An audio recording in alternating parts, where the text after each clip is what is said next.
Pērles ir gadu tūkstošiem sena rotaslietu klasika, taču kā noteikt pērles vērtību, kā norāda pērļu speciālists Ervīns Butkevičs, jāvadās pēc 7 faktoriem. Spīdums, perlamutras, lielums, forma, krāsa, līdzība, bet pats svarīgākais no šiem, visbūtiskākais, un to vienīgo vajag atcerēties, tas ir spīdums. Tātad, skatoties uz pērli, ir jāņem tā, kura ir visspožākā, visspīdīgākā, tieši tā.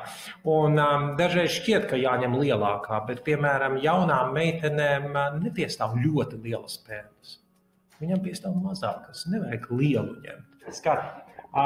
Ja gadījumā ir gaiši mati, tad tieši aprikožu toņa pērlītes izskatās vislabāk. Baltas vienmēr, protams, būs, bet jums konkrēti es labprāt ieteiktu šo. Ja jūs būtu tumšmate, tad tas ir lavandas tonis.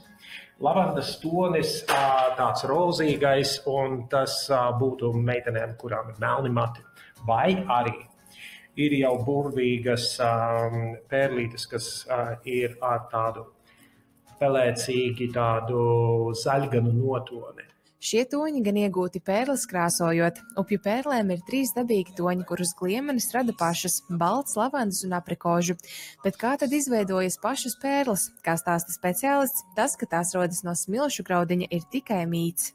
Ja tajā iekļūst kāds organisks tāds, parazīts, sauksim tā, kukainītis, un gliemene nespēja to izstumt. Un tad viņa iekapsulē un 2-3 gados izveidojas pērlīte. Skaistāka, mazāk skaista, tā ir cita lieta. Dabīgā ceļā pērle izveidojas nejauši vienā no 10 000 gliemeņu. Tas ir iemesls, kāpēc veikalos dabīgās pērles nevar nopirkt. Tirgotas tiek kultivētas, kuras iegūst līdzīgā veidā, bet jau ar cilvēku iejaukšanos.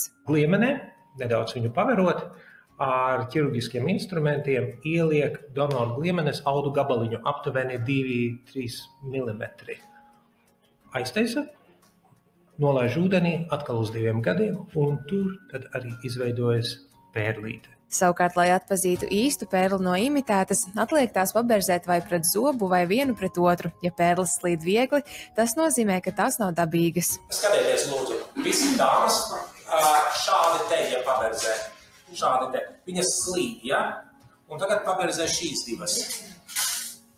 Un jūs tāpat pamēģiniet. Ko tu sajūti?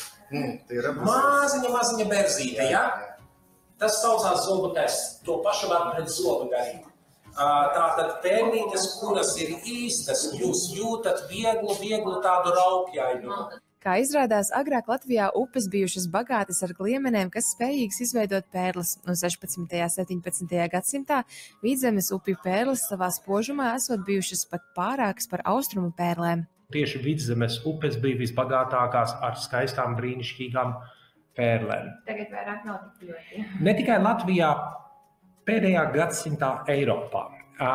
Viņas gājušas mazumā. Dažādu iemeslu dēļ, tai skaitā arī vides upju tīrības vai netīrības dēļ.